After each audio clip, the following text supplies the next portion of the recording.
आपका दिल से स्वागत है।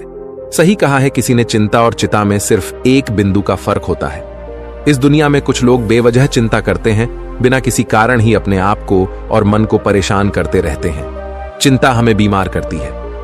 आज की इस कहानी में हम सीखेंगे कि क्यों हमें बेवजह चिंता नहीं करनी चाहिए। एक गांव में एक किसान था जिसे एक बहुत ही बुरी आदत लग चुकी थी, और वह आदत थी बेवजह चिंता करने की। वो हर समय किसी न किसी चीज की चिंता करता ही रहता। वो हर समय सोचता रहता है कि कहीं मेरे साथ कुछ गलत ना हो जाए, जबकि उसकी जिंदगी में अभी तक सब कुछ ठीक ही चल रहा था। उसके पास एक बड़ा सा खेत था जिसमें अच्छी खासी फसल हो जाती थी। खेती करने के लिए 2 बैलगाड़ियां थीं, एक अच्छा घर था, एक पत्नी और 2 प्यारे बच्चे थे। लेकिन फिर भी वो किसी ना किसी अनहोनी के बारे में सोचकर बेवजह चिंता करता रहता। कभी सोचता कि अगर मेरी फसल में कीड़े लग गई तो क्या होगा, अगर आवारा पशुओं ने फसल को बर्बाद कर दिया तो क्या होगा, अगर सूखा पड़ गया या अत्यधिक बारिश हो गई तो मेरी फसल खराब हो जाएगी।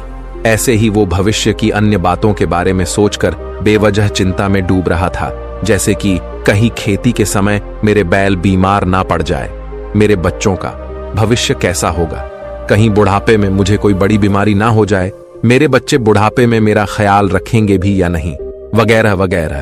अपनी इस लगातार बेमतलब चिंता करने की आदत की वजह से वो आसान और परेशानी नहीं लगता था, और अब उसका किसी भी काम में मन भी नहीं लगता था। उसकी पत्नी ने भी इस बात को अनुभव किया कि उसे बिना मतलब चिंता करने की आदत पड़ चुकी है।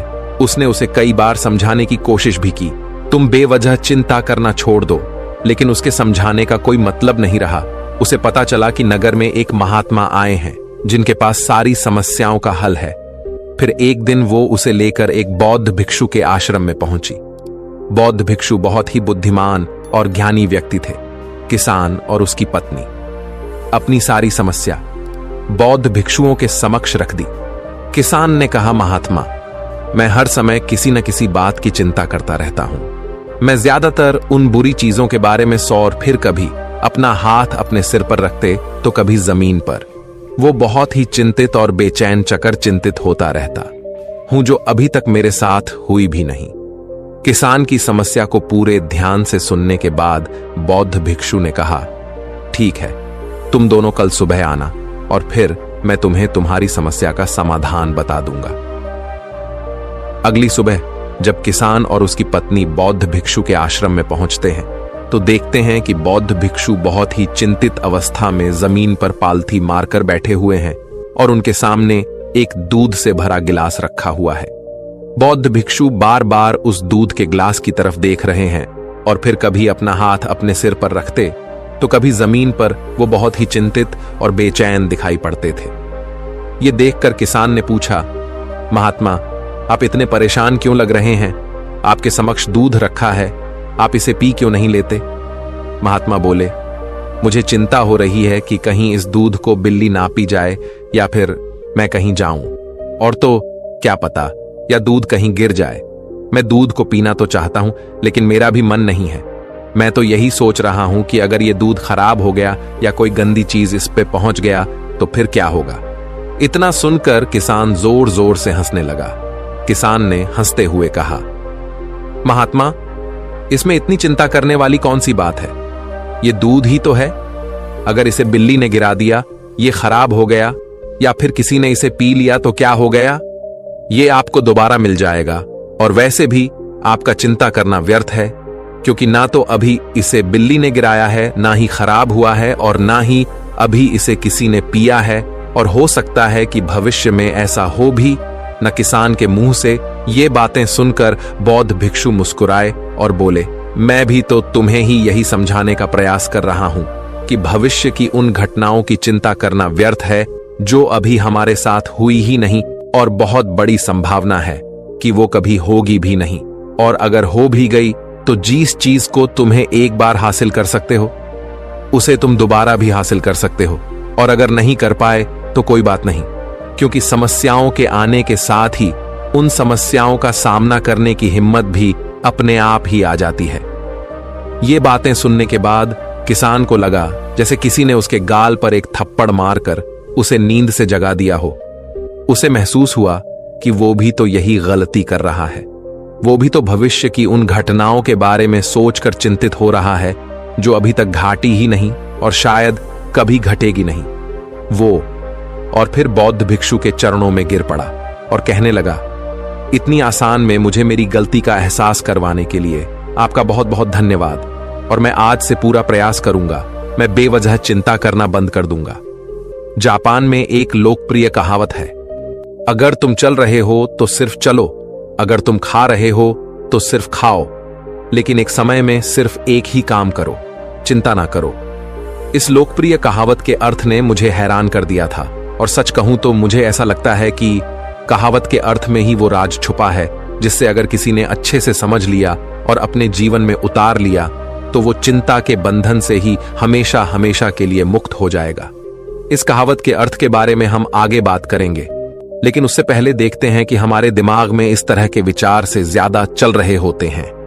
पहला, क्या मैंने ये काम सही से किया? दूसरा, क्या मैं इसे और बेहतर कर सकता था? तीसरा, इसका परिणाम क्या होगा? और चौथा, लोग मेरे और मेरे काम के बारे में क्या सोच रहे होंगे?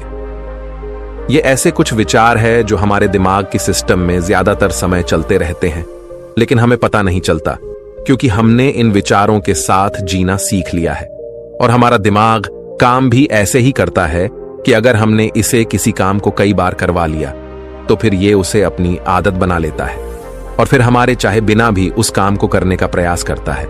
शुरुआत में तो हम किसी भी काम को अपनी इच्छा से पूरे होशो हवास में करते हैं, लेकिन बाद में वो हमारी आदत बन जाता है और फिर हम बस बेहोशी की हालत में बिना सोचे समझे उस काम को करते चले जाते हैं। जब एक बच्चा छोटा होता है तब उसे पता नहीं होता कि चिंता क्या है, लेकिन जैसे ही वो बड़ा होता है माँ बाप कहना शुरू कर देते हैं, बेटे आपको होमवर्क करना है, आपको उसकी चिंता नहीं हो रही, आपके एग्जाम आने वाले हैं, आपको उसकी चिंता करनी चाहिए।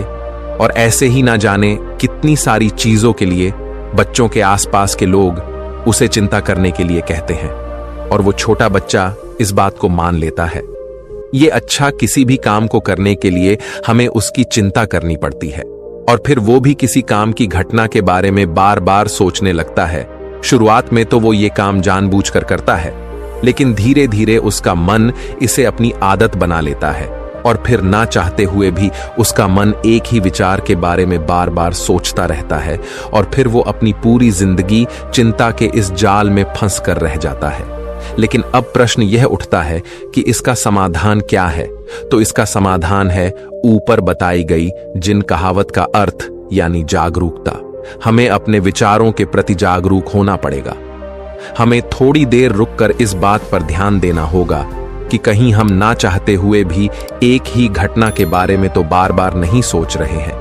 हमें पूरी जागरूकता के साथ ये देखने का प्रयास करना होगा कि पूरे दिन हमारे अंदर इस तरह के विचार उठते रहते हैं। अब आप पूछ सकते हैं, केवल जागरूकता क्या करेगी?